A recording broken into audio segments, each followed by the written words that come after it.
Good morning friends, Mishra sir mining class YouTube channel में आपका स्वागत है।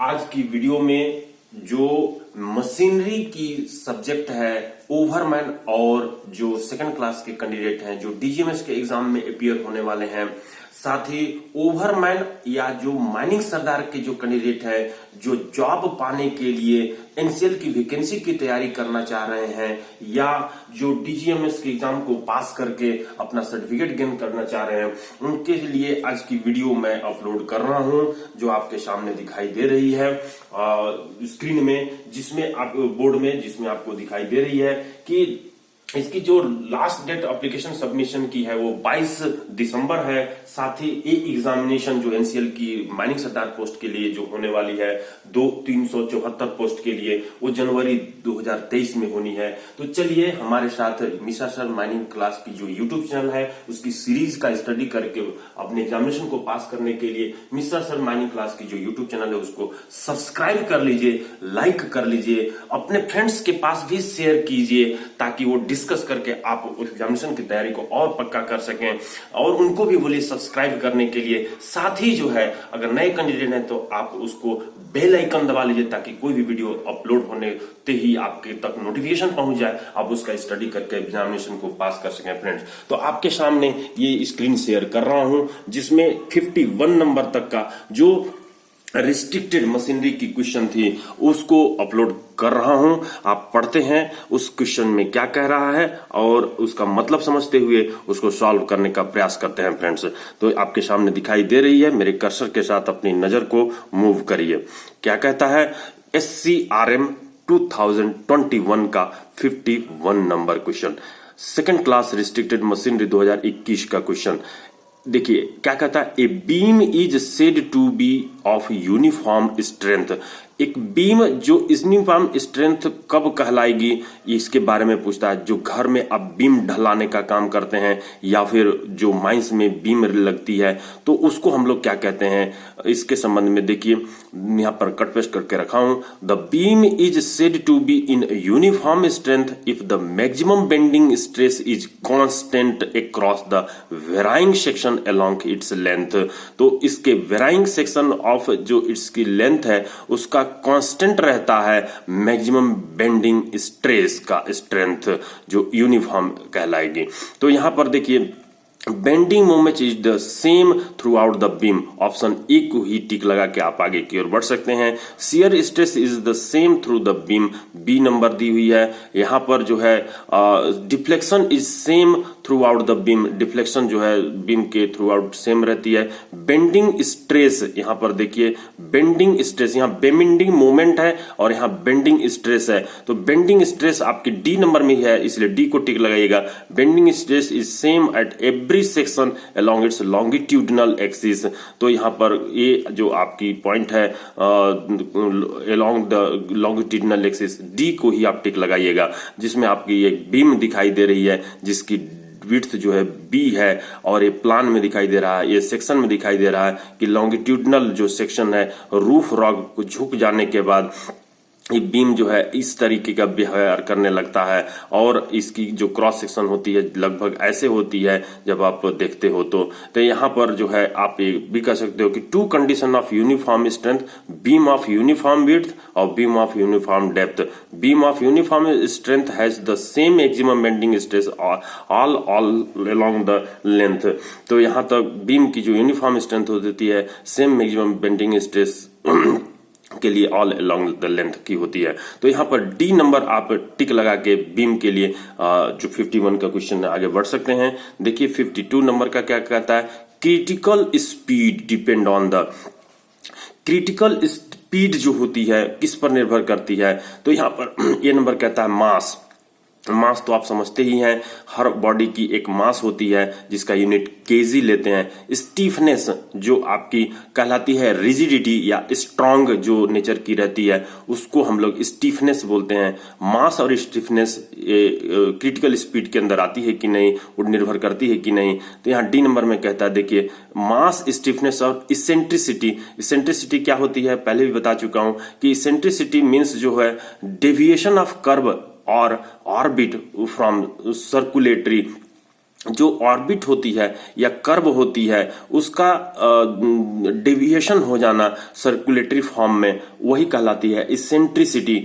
तो आप इसेंट्रिसिटी का मतलब भी जान गए होंगे, लेकिन जो क्रिटिकल स्पीड होती है इसके संबंध में देखिए मैं यहां लिखा हूं, stiffness and mass effect the critical speed of the shaft. Shaft की जो क्रिटिकल स्पीड होती है, मोटर की शाफ्ट कहे या रोटर की शाफ्ट कहें, उसका जो क्रिटिकल स्पीड होती है वो स्टीफनेस और मास पर ही डिपेंड करती है।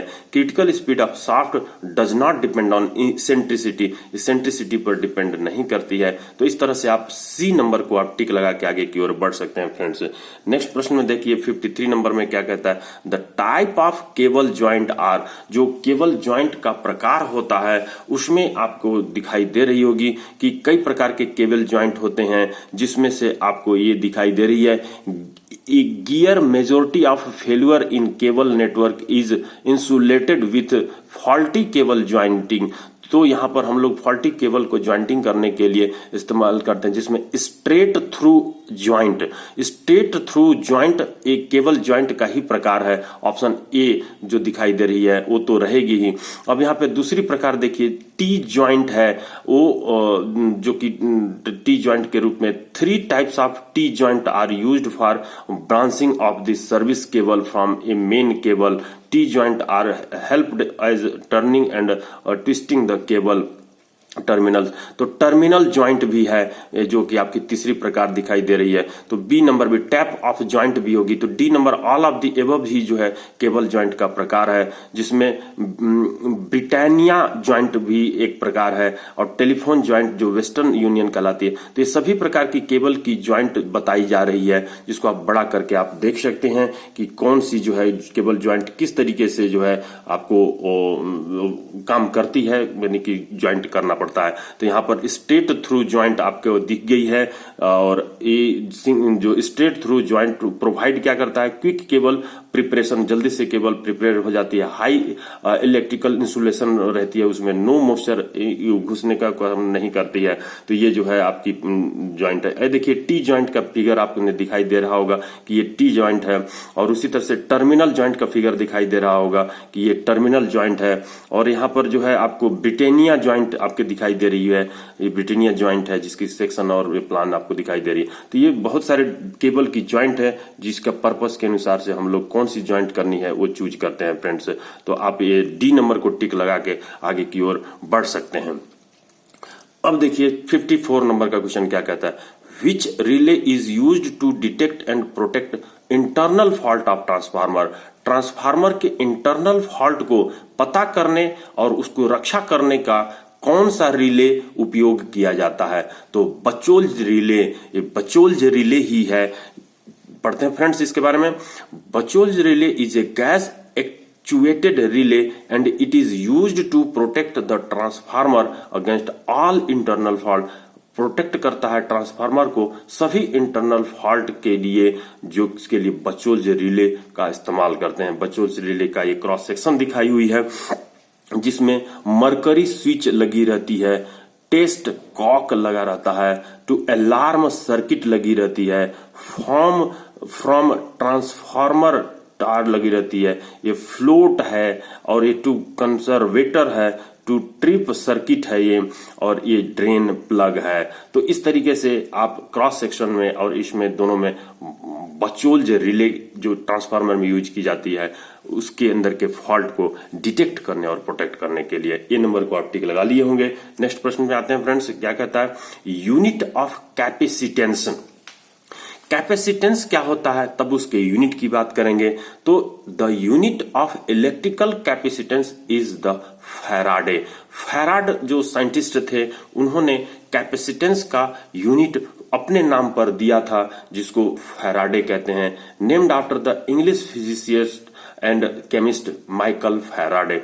तो जनरली हम लोग ये कहते हैं कि जो Q डायरेक्टली प्रोपोर्शनल V होता है, Q क्या है, Q capacitance of capacitor, C जो है कैपेसिटेंस ऑफ कैपेसिटर है, क्यू जो है यहाँ पर जो आपकी क्वांटिटी चार्ज होती है, क्वांटिटी ऑफ चार्ज जिसको आप कहते हैं, वी जो होती है वोल्टेज होती है। तो क्वांटिटी ऑफ चार्ज जो होती है वो वोल्टेज के डायरेक्टली प्रोपोर्शनल होती है, जिसके आधार पर क्यू बराबर जब कहते हैं तो कांस्टेंट आता है, क्यू बराबर सी भी कहते हैं, और सी ही जो है यहाँ पर कॉल्ड कैपेसिटर इक्वेशन इसको कहते हैं, और कैपेसिटेंस ऑफ कैपेसिटर ही जो है सी कहलाती है। तो सी बराबर क्यू बाई वी हो जाता है, यानी कि चार्ज बटे में वोल्ट। चार्ज का यूनिट कूलम्ब होता है और वोल्ट का यूनिट वोल्टेज का यूनिट वोल्ट रखते हैं। तो 1 फैराडे बराबर 1 कूलम्ब बटे 1 वोल्ट होता है।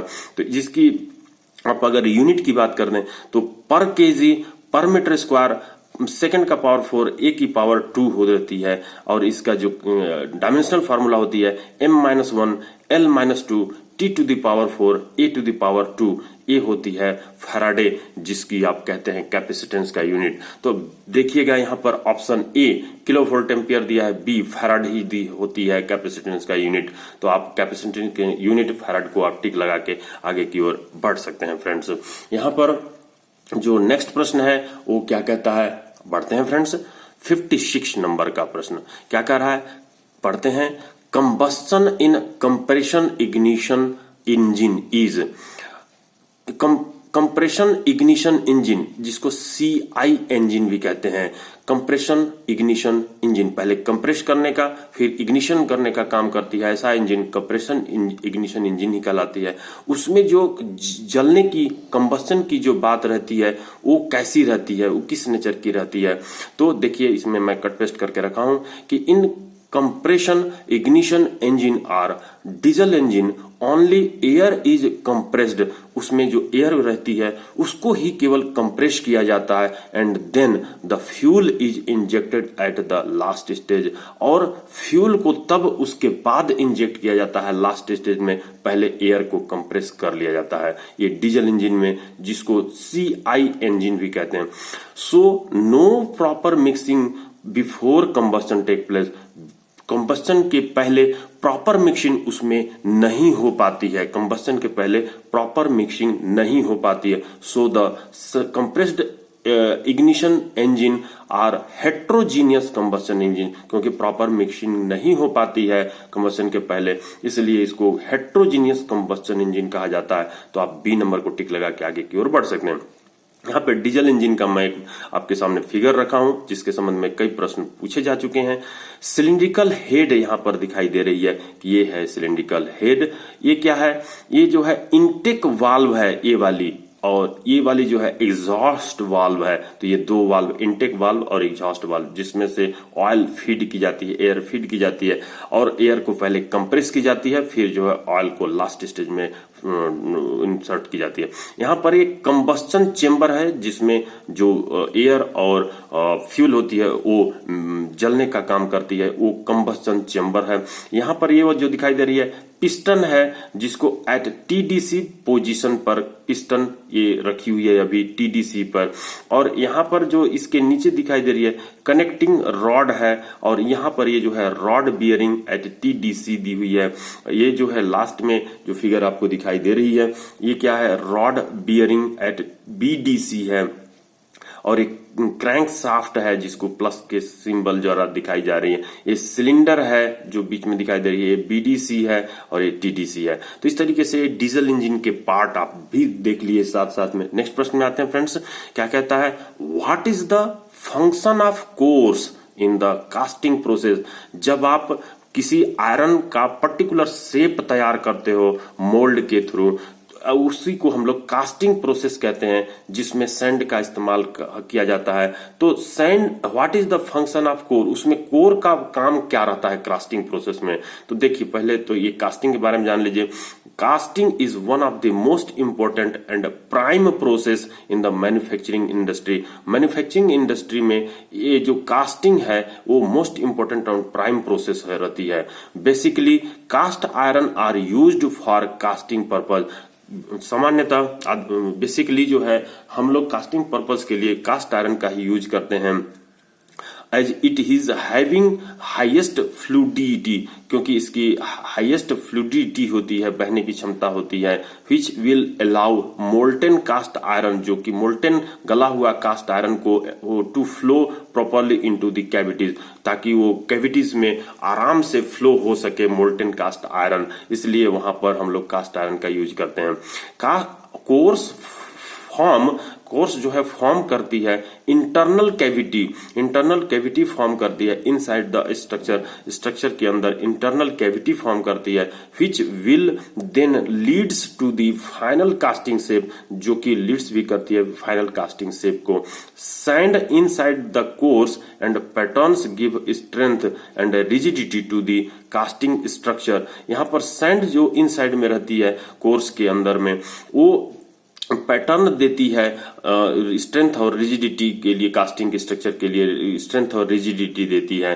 तो यहाँ पर आप ये देख लिए, लास्ट लाइन पढ़ लेते हैं। Properly conditioned sand will give better result. Conditional जो सैंड होती है, वेट या ड्राई, वो जो है बेटर रिजल्ट देती है। This paper focus on casting and course in details. तो यहाँ पर एक पिक्चर दिखाई दे रही है जिसमें आप typical component of 2 part sand casting mould की बात कर रहे हैं, जिसमें आप पोरिंग कप है, आप इस कप के थ्रू जो है पोर करते हैं मोल्टन को, इस पूर है ये, और ये जो है राइजर कहा जाता है, ये कोर है, यहाँ पर कास्टिंग सिस्टम है, यहाँ पर मोल्ड कैविटी है, ये तो आपने कही चुका है, कोप, और ये जो है ड्रैग है और एक कोर पॉइंट है। तो इसके पार्ट्स आप मोल्डिंग का देख चुके हैं। तो what is the function of core in the casting process? Casting process में कोर्स का जो यूज है वो क्या है? आप टू सपोर्ट द पैटर्न को सपोर्ट करती है, to provide differential cooling rates at specific portion को डिफरेंशियल कूलिंग रेट प्रोवाइड करती है। Make holes and cavities, holes और कैविटीज मूव तैयार करती है। For ease of flow of molten magma के लिए एस फ्लो करती है। तो यहाँ पर आप ये जो है ऑप्शन को टिक लगा सकते हैं। क्या करते हैं? To make holes and cavity, ये कोर्स जो है होल्स और कैविटी को तैयार करती है। तो अब नेक्स्ट क्वेश्चन में आते हैं फ्रेंड्स। ये क्या कहता है 58 नंबर का, the width of haul road and open cast mines where heavy earth moving machinery are applying. जहां पर ओपन कास्ट माइन में जो हॉल रोड रहती है उसकी चौड़ाई क्या रहती है, जबकि उसके ऊपर heavy earth moving machinery apply करती रहती है। तो इस संबंध में जो कोल माइंस रेगुलेशन जो 101 का 2017 का जो 101 है, जिसके और साथ में डीजीएमए सर्कुलर 6/2008 है, और जीएसआर जो 2018 में निकली थी, उस संबंध में कहा गया है कि width of haul road 3 times the width of the largest vehicle playing on the hall road, plus में 5 मीटर। तो option D is the right answer होगी। आप उससे कम नहीं होनी चाहिए width of the hall road. तो लार्जेस्ट डंपर जो प्लाई करती है, उसके ऊपर चलती है, उसकी चौड़ाई अगर 5 मीटर है तो प्लस में और 5 मीटर लीजिए, और उतनी यानी कि 10 मीटर से कम चौड़ा नहीं होगी। 11 मीटर रखिए, लेकिन 9 मीटर आप नहीं रख सकते हैं। तो ऑप्शन डी को आप टिक लगाइए। जिस संबंध में जो सर्कुलर 2008 की 6 नंबर था, उसको कट पेस्ट करके मैं यहाँ रखा हूं, जिसमें बताई गई है gradient and width of haul road, जिसमें मॉडिफिकेशन जो कंडीशन की गई थी। तो ये जो है आपको देखिए कि विड्थ जो होगी 3 times of width of largest HEMM plus 5 metre, जो आपके ऑप्शन डी में दी हुई थी, इसी को टिक लगाना है। सभी कॉर्नर्स एवं बैंड्स इस प्रकार बने होंगे जिसमें ऑपरेटर को 3 times of braking distance of largest HEMM, largest HEMM का जो ब्रेकिंग डिस्टेंस है उसका 3 times तक जो है स्पष्ट विजिबिलिटी होनी चाहिए, जब वो अपना HEMM को 40 km/h से काम चला रहा हो तक क्लियर विजन डिस्टेंस से कम नहीं दिखनी चाहिए, तो विजिबिलिटी क्लियर हो। तो यहाँ पर विजिबिलिटी की बात बी नंबर में कहा। सी नंबर में कहता है दो सेपरेट रोड बनाए जाए, जो अगर 2 सेपरेट अलग अलग आने जाने की वन वे जिसको बोलते हैं, अगर वन वे है तो उसका विड्थ जो होगी 2 times of largest HEMM plus 3 metre से कम नहीं होगी। एक साइड का जो रोड होगा वो डंपर की चौड़ाई अगर 4 मीटर है तो 4 दूनी 8 मीटर, और 8 में प्लस 3 कीजिए तो 11 मीटर। 11 मीटर से जो है आपकी जो वन साइड की जो रोड होगी वो उसकी चौड़ाई उससे कम नहीं होगी, जिसे स्ट्रांग सेंटर रोड डिवाइडर से सेपरेट किया जाएगा और यह डिवाइडर जो एडिक्वेट लाइटेड होगी, रिफ्लेक्टेड होगी। अब डी नंबर में कहता है उपरोक्त रोड के सराउंडेड एरिया के लेवल पर स्ट्रांग पैरापिट वॉल एम्बैंकमेंट बनाए जाएंगे। जो रोड ऊपर सराउंडेड एरिया से अगर ऊपर लेवल में है यानी कि नीचे गिरने की संभावना है तो उसमें जो है एम्बैंकमेंट या पैरापिट वॉल बनाए जाते हैं, जिसकी जो टॉप होगी 1 मीटर से कम नहीं होगी, बॉटम जो होगी 2.5 मीटर से कम नहीं होगी और हाइट जो है लार्जेस्ट डंपर के टायर के हाइट से कम नहीं होगी। यहां पर हॉल रोड की ग्रेडियंट की बात करते हैं तो 1/16 से अधिक नहीं होगी, यानी कि 1/15 नहीं हो सकती, 1/14 नहीं हो सकती है। और रैंप जो एक बेंच से दूसरे बेंच पर चढ़ने के लिए इस्तेमाल करते हैं उसका ग्रेडियंट 1/10 से अधिक नहीं होगी, जिस पर क्राउलर माउंटेड मशीन ही जाने का काम कर सकती है। तो ये आपने देख लिया 58 नंबर का क्वेश्चन। अब आपके सामने 59 नंबर का क्वेश्चन क्या कहता है, the monthly power consumption of 10 lamps of 100 watts each use 8 hour a day will be. ये प्रश्न घर के लिए प्रश्न है। आप घर में 10 लैंप अगर इस्तेमाल कर रहे हैं, 10 बल्ब इस्तेमाल कर रहे हैं, प्रत्येक बल्ब पर 100 वाट लिखा हुआ है, तो 8 घंटा अगर डेली जला रहे हैं तो 1 महीना में कितना जलाइएगा, वो मंथली पावर कंजप्शन निकालने के लिए कह रहा है। तो मंथली पावर कंजप्शन के लिए फॉर्मूला आप याद रखिए कि जितनी वाट हो रही है और जितना घंटा आप जला रहे हैं उन दोनों को गुणा करके 1000 से भाग दे दीजिए। तो वाट देखिए, एक बल्ब का 100 है तो 10 बल्ब का 10 × 100 हो जाएगा। तो ये आपने यहाँ पे कर लिया है कि 10 × 100 है और 8 घंटा डेली जला रहे हैं तो इंटू टाइम जो है 8 घंटा हो गई। लेकिन कितने दिनों तक जला रहे हैं, 33 दिन तक जला रहे हैं, तो 100 × 10 × 8 × 30 और डिवाइडेड बाई में 1000। अब इसको सॉल्व कीजिएगा तो 240 किलोवाट आवर आ गई, 240 वाट आवर आ गई, सॉरी यहाँ पर आपको वाट आवर कहलाएगी। और ये क्योंकि आपने वाट में लिया है, ये जो है 1000 से 1000 इसको डिवाइड कीजिएगा तो वाट आवर आएगी। तो वाट आवर को ही हम लोग 240 यूनिट कहेंगे। जो आप यहाँ पर 240 यूनिट जो दी हुई है उसको आप टिक लगा सकते हैं। अब आप आइए देखिए 60 नंबर जो लास्ट क्वेश्चन है आपका, द कोल रिक्वायरमेंट पर kilowatt hour generation in the thermal power plant. Thermal power plant में जो कोल रिक्वायरमेंट होती है 800 ग्राम होती है, 600 से 800। Thank you friends, next video में फिर से मिलते हैं आपसे।